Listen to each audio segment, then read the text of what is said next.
greetings and thanksgivings to you all, and a special greeting, great love, admiration, and pride for Turquoise and for your mom, Marco.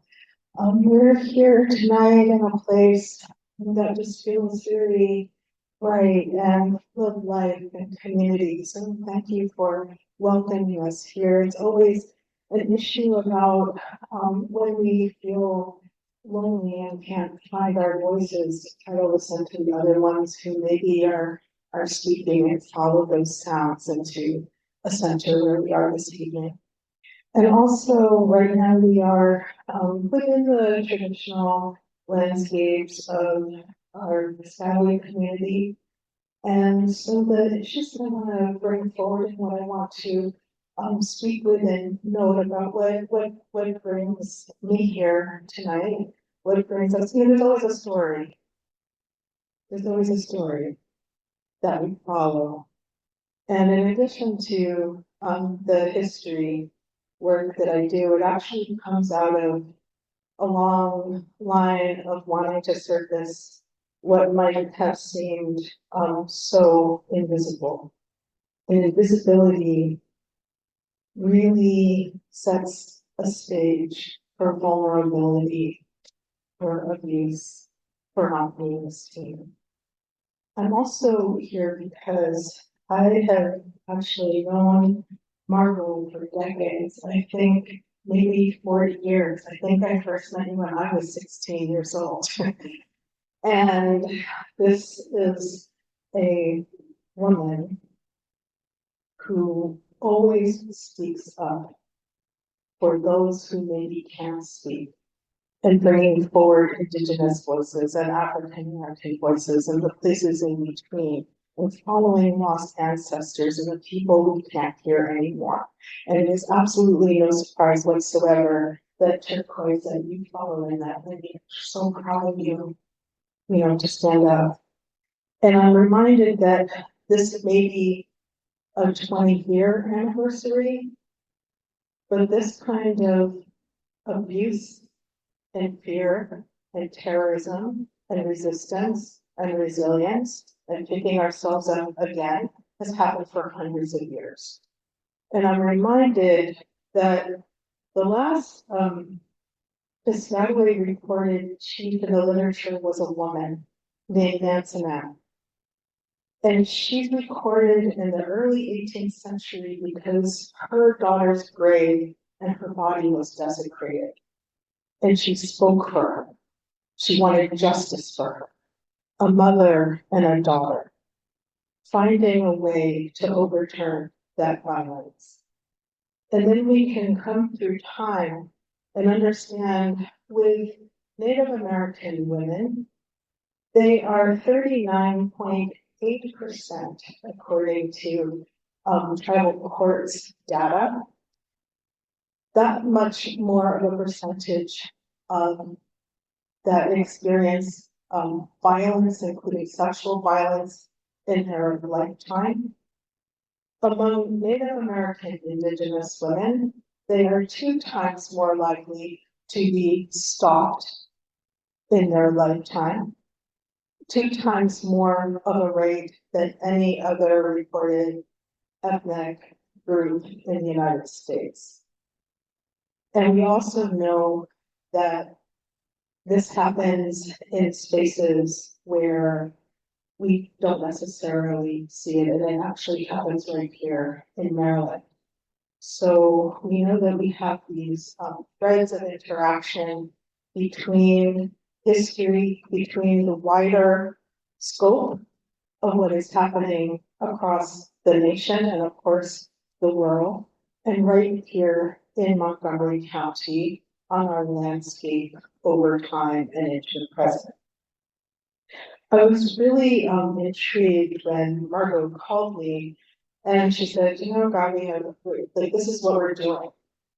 And we started to talk, and at first I thought, oh, maybe, this is like the land acknowledgement thing, and that's a really good thing to do, right? It's a really good thing to do. The more we started to talk, to understand the deep basis of what has happened, I realized that stalking had affected my daughter in high school, to the point where she had to have years of treatment and therapy for panic disorder from a boy who she had gone out with briefly, who broke up with her, and when she said no and kept saying no, he would come to the house, leave letters, put things on Snapchat all the time. Then started to recruit the boys' soccer team, started circulating photos about her.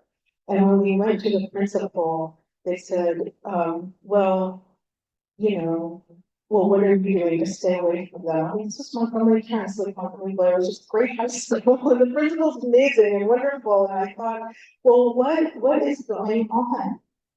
And then looking into my own experience with, actually with a relative, and understanding too that we have these layers of shame and family experience, and power relationships, and not wanting to air the dirty laundry, and seeing a charge that was related to keeping Tom. And I always wondered what that was.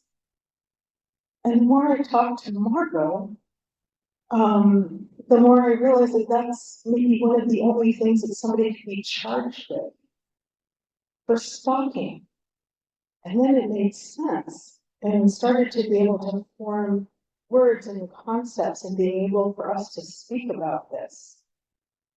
That was a designation that he had, which served, no time whatsoever. It's like a misdemeanor. It doesn't seem like that. Well, and it made sense.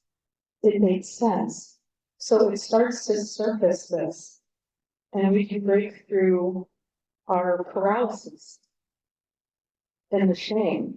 And I was thinking about it, and maybe this is something that so many of you experience as well, that we can have all of these accomplishments in our lives. Somebody reads your bio and, oh yeah, I guess I've done a lot of things, and a lot of other people have too. But then to have to know that you can't get support if somebody is after you as a predator, no legal support, no policy support, and then we reach out to these circles, and you were talking about turquoise, about the all the things that you would say that should work, and where are they working?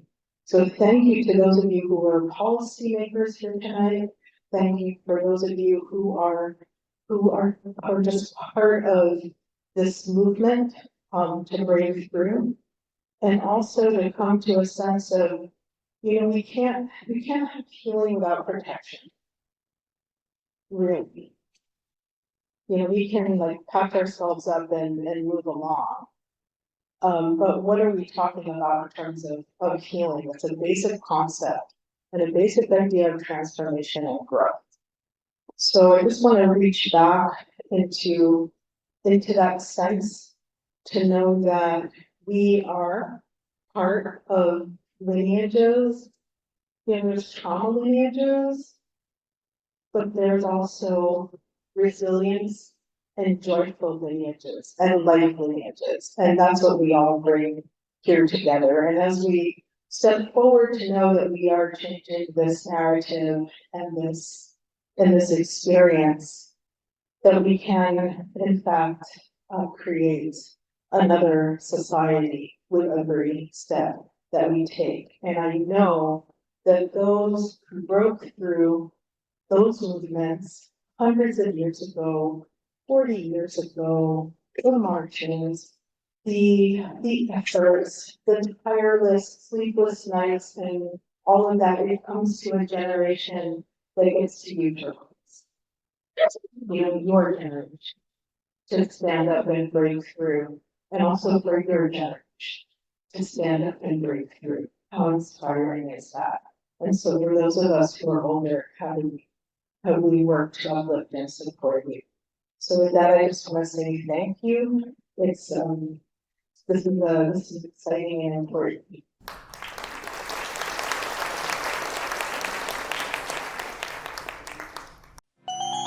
To watch Maryland State Delegate Emily Shetty deliver her keynote address, click the video on the left. Mark your calendars now for our first Cyberstalking Awareness Masquerade Ball, October 2024 in Baltimore. You can also watch all of our launch party videos on the right. Be sure to subscribe to our channel. I'll see you in the next video. Stay safe.